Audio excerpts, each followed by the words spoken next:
Selamat siang, perkenalkan saya Bidan Wulan. Hari ini saya akan melakukan pemeriksaan fisik terkait sistem gastrohepatobiliar dan sistem perkemihan.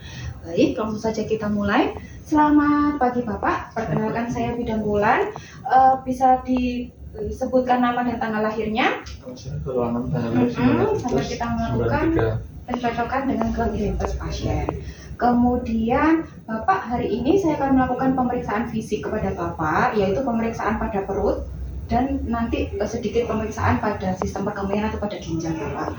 Untuk proses pemeriksaannya kurang lebih selama 10-15 menit saja dengan posisi Bapak berbaring terlentang seperti ini. Namun mungkin nanti akan ada beberapa posisi, yaitu miring dan duduk ya Pak.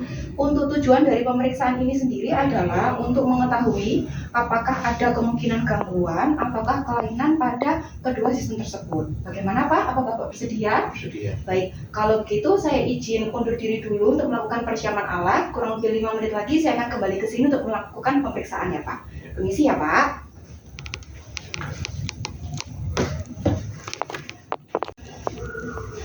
Baik, setelah kita melakukan persiapan alat, yaitu alat yang disiapkan, yang pertama adalah stetoskop, kemudian penggaris, kemudian handskun, dan yang terakhir adalah ballpoint untuk digunakan menandai. Setelah kita melakukan persiapan alat, kita tadi melakukan cuci tangan. Melakukan cuci tangan 6 langkah, setelah itu kita datang ke pasien. Saat kita datang ke pasien, kita pastikan gorden tertutup, privasi pasien terjaga. Kita pastikan pasien merasa aman dan nyaman.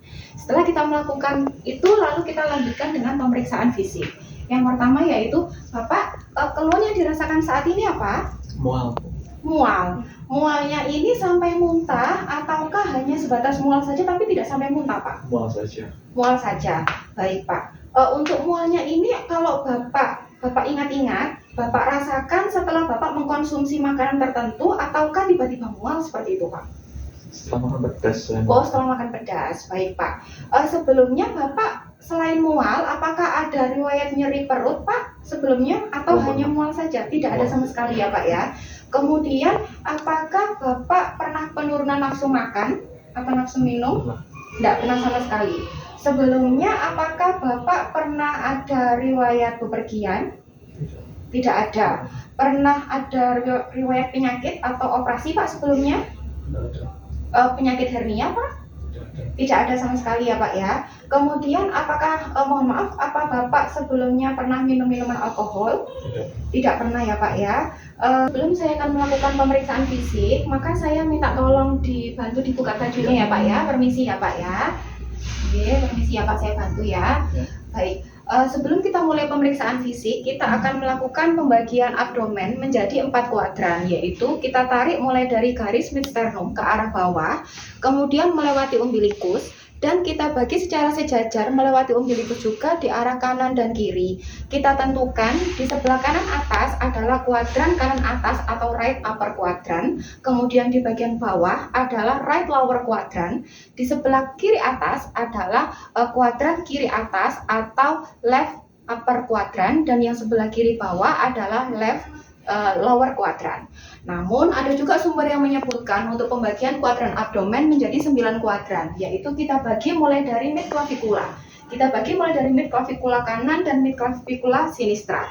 Kita tentukan dulu pada bagian tengah. Pada bagian tengah yaitu yang pertama adalah bagian epigastrika, kemudian yang di bawahnya adalah umbilikus, dan yang bawah adalah hipogastrika. Kemudian kita berpindah ke sebelah kanan. Di sebelah kanan adalah hipokondria kanan, kemudian hipokondria kiri, kemudian sebelah di bawahnya adalah lumbal kanan dan lumbal kiri, dan di bagian paling bawah adalah iliaka kanan dan selanjutnya adalah iliaka kiri. Namun untuk pemeriksaan fisik pada kali ini kita akan menggunakan pembagian kuadran sebanyak 4 kuadran, yaitu kuadran kanan atas, kanan bawah, kiri atas, dan kiri bawah. Yang pertama yaitu kita melakukan pemeriksaan inspeksi. Kita lihat bagaimana apakah simetris atau tidak. Kemudian bagaimana pigmentasi dan warna pada abdomen. Selanjutnya kita lihat bagaimana pergerakan saat Bapak melakukan pernafasan. Kemudian kita lihat apakah ada tanda jejas ataukah luka bekas operasi ataukah adakah strie pada abdomen. Selanjutnya yaitu kita lihat apakah tampak massa ataukah nodul. Dan yang terakhir yaitu kita lihat permukaan, kita lihat umbilikus, apakah bagaimana bentuknya dibandingkan dengan permukaan abdomen. Setelah kita melakukan pemeriksaan inspeksi, kita akan melanjutkan dengan pemeriksaan auskultasi. Kita ambil dulu stetoskopnya, kemudian kita lakukan pemeriksaan auskultasi. Yang pertama adalah untuk menentukan bising usus. Bising usus ini kita dengarkan pada keempat kuadran. Kita mulai dari kuadran kanan bawah, kita dengarkan selama 1 menit penuh. Permisi ya Pak ya. Kemudian kita bergeser ke kuadran kanan atas, ke kuadran kiri atas, dan yang terakhir adalah kuadran kiri bawah. Untuk bising usus ini kita dengarkan selama 1 menit penuh, normalnya yaitu 5-35 kali per menit. Namun untuk bising usus ini apabila sudah terdengar pada satu kuadran, maka sudah dapat dihasilkan jumlah bising ususnya.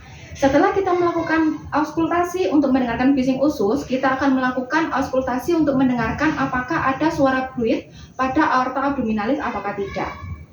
Kita gunakan stetoskop bagian bel, kemudian kita letakkan pada bagian atas umbilikus. Setelah kita melakukan pemeriksaan auskultasi, kita akan melanjutkan pemeriksaan perkusi. Untuk pemeriksaan perkusi yang pertama, kita akan melakukan pemeriksaan perkusi dulu secara general ke 4 kuadran.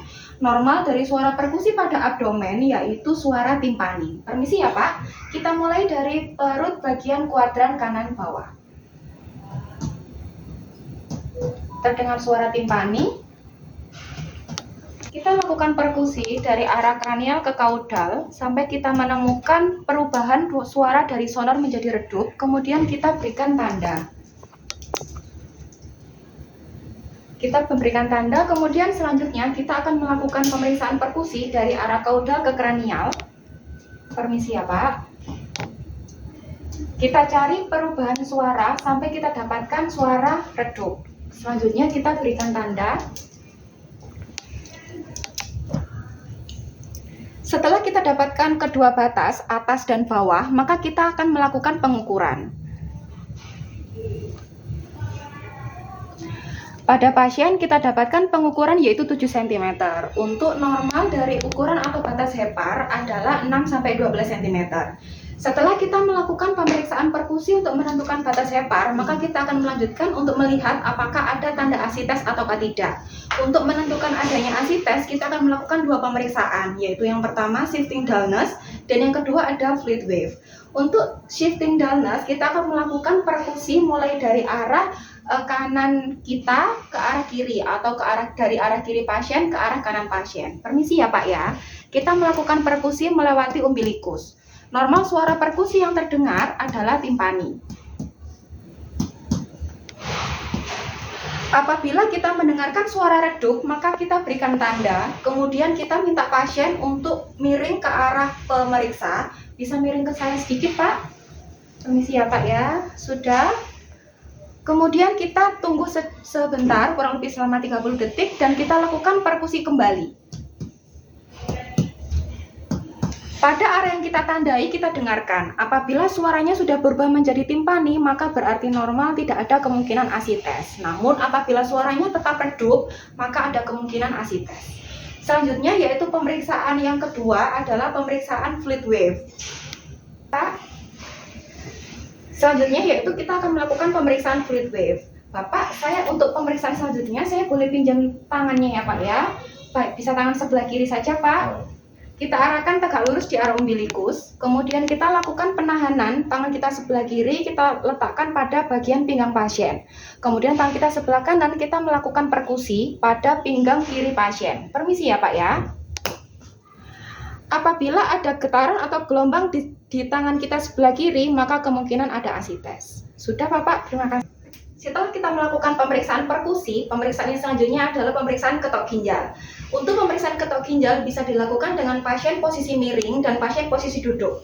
Namun untuk pada kali ini kita akan melakukan pemeriksaan dengan posisi pasien duduk. Bisa duduk sebentar ya Pak. Permisi ya Pak ya. Kita melakukan pemeriksaan ketok ginjal di sebelah kanan dan kiri. Permisi ya Pak ya. Apakah ada nyeri Pak? Tidak ada. Seperti ini, nyeri tidak? Tidak. Nyeri Pak? Tidak. Tidak? Tidak. Oke. Baik, bisa terlentang lagi Pak. Selanjutnya yaitu kita akan melanjutkan ke pemeriksaan palpasi. Pemeriksaan palpasi yang pertama yaitu secara general kita lakukan palpasi di 4 kuadran. Permisi ya Pak ya, kita mulai dari kuadran kanan bawah. Apakah ada nyeri Pak? Tidak ada.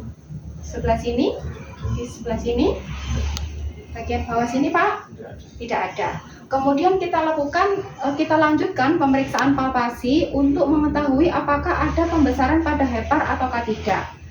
Permisi ya Pak ya, tangan kita sebelah kiri kita letakkan pada bagian posterior atau pinggang pasien.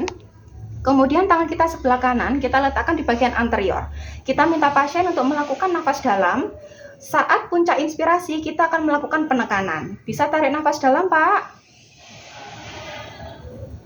Kita lakukan hal yang sama di bagian lobus hepar sebelah kiri. Setelah itu kita akan melakukan pemeriksaan palpasi pada ginjal. Pada palpasi ginjal ini hampir sama, tangan kita sebelah kiri kita letakkan pada bagian posterior pasien. Kemudian tangan kita sebelah kanan pada bagian anterior. Kita minta pasien untuk melakukan inspirasi. Saat pada puncak inspirasi kita akan melakukan penekanan. Bisa tarik nafas dalam lagi Pak. Sudah, kita juga akan melakukan di hal yang sama. Pada palpasi ginjal ini normalnya ginjal tidak teraba.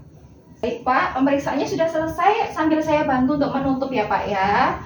Pemeriksaannya sudah selesai dilakukan. Terima kasih atas kerjasama yang sudah Bapak berikan ya Pak ya. Saya izin undur diri terlebih dahulu. Nanti apabila ada yang diperlukan atau membutuhkan bantuan kami, bidan atau perawat bisa pencet belnya. Terima kasih ya Pak. Selamat pagi. Selamat pagi.